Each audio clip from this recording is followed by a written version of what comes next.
আমরা ইবাদত কবুল হওয়ার শর্ত জানি।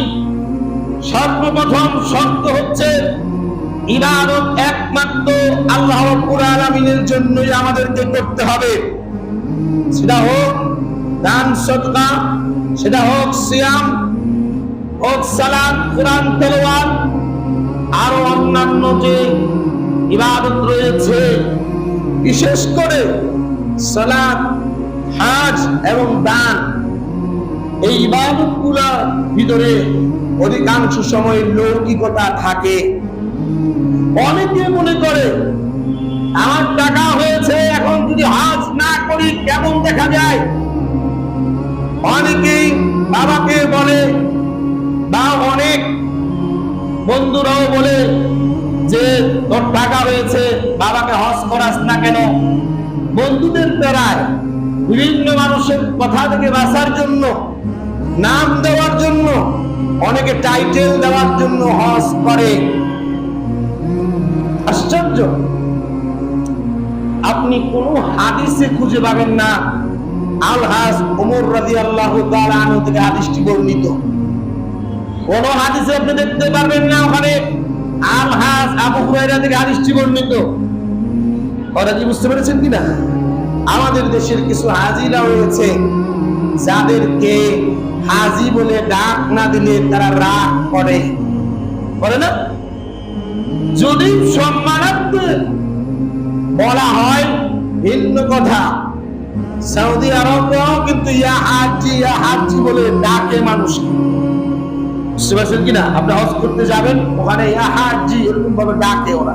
লা তাফআল হাকাযা, এই কাজ করো না, এটা করো না, ওটা করো না। কারণ আমাদের দেশের কিছু মানুষরা আছে আবেগময়, তারা রাসূলের কবরে গেলে মাথা ঝুঁকায়, অনেক সময় লুটায় করতে চায়, অনেক সময় অনেক কিছু করতে চায়, আশেপাশের কিছু নিয়ে ঘষামাশা করতে চায়, বরকত মনে করে। এই জন্য অনেক সময় সৌদি আমরা ইয়া হাজি বলে ডাকে এবং বলে এরকম করো না, বিদআত, এটা বিদআত।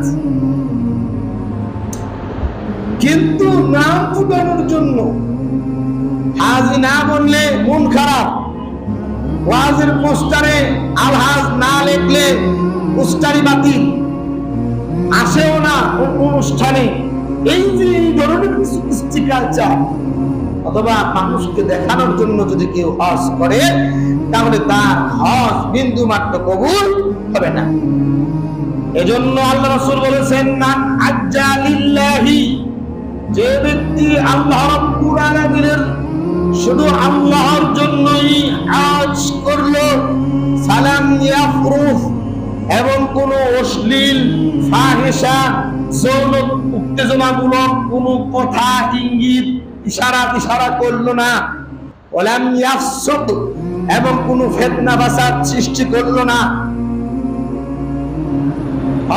হজ ব্রত পালন করার সময় আপনারা জানেন, হজ ব্রত পালন করার সময় মানুষ ঝগড়া করতে পারবে না, এমন তো শরীরের লোম পর্যন্ত একটা উঠানো যাবে না, পশু পাখি কোনো কিছুকে হত্যা করা যাবে না। কেউ যদি আপনাকে ধাক্কাও দেয়, ধাক্কা লেগেও যায়, তার উপরে আপনি চোখ করবে উঠতে পারবেন না, তাকে কোনো কষ্টদায়ক কথা বলতে পারবেন না, তার সাথে ঝগড়ায় লিপ্ত হওয়া যাবে না। যারা আল্লাহ রাসূল বলেছেন ওয়ালাম ইয়াফসুক, এবং কি না করে ঝগড়া ফাসাদে লিপ্ত না হয়ে যায়, রাজাআ, ওই ব্যক্তি ফিরে আসে কায়াউমিন, ওই দিনের মতো, ওয়ালাদাতহু উম্মুহু, যেদিন তার মা তাকে পৃথিবীর জমিনে প্রসব করেছিলেন। সুবহানাল্লাহ। আমি আপনি যখন এই পৃথিবীতে এসেছি, সেদিন আপনার আমার মা এই পৃথিবীতে আপনাকে আমাকে প্রসব করেছিলেন। সেদিন কি আপনার আমার আমল নামায় কোনো গুনাহ ছিল না? আপনার আমার আমল নামা, প্রত্যেকটা মানুষের আমল নামা যখন মা জন্ম ভূমিষ্ঠ করায়, প্রসব করে সন্তানকে, সবারই আমল নামা তখন শূন্য থাকে, গুনার খাতা।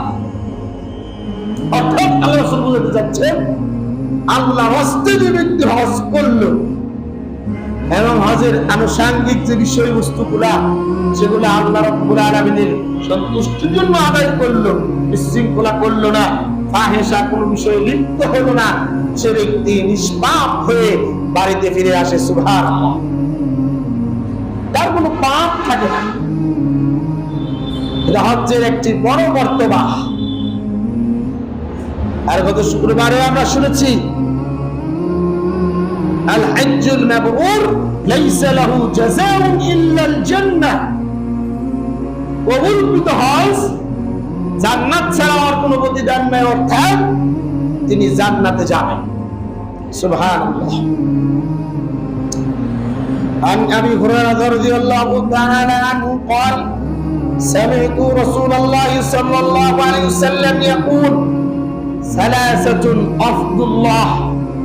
তিনজন মানুষ, তিন শ্রেণীর ব্যক্তি হচ্ছে আল্লাহর মেহমান। আল গাজী, যে ব্যক্তি যুদ্ধ করে বিজয় লাভ করে ফিরে আসলো তাকে বলা হয় গাজী। আর যিনি মারা গেলেন তাকে কিন্তু মৃত্যু বলা যাবে না, শহীদ হয়েছেন। আল্লাহ বলছেন যারা আল্লাহর রাস্তায় ইন্তেকাল বা মৃত্যুবরণ করে তাদেরকে তোমরা মৃত বলো না, তারা মৃত নয়। যারা শহীদ তারা কিন্তু মৃত নয়, বরং তারা জীবিত। কিন্তু তোমরা তা বুঝো না।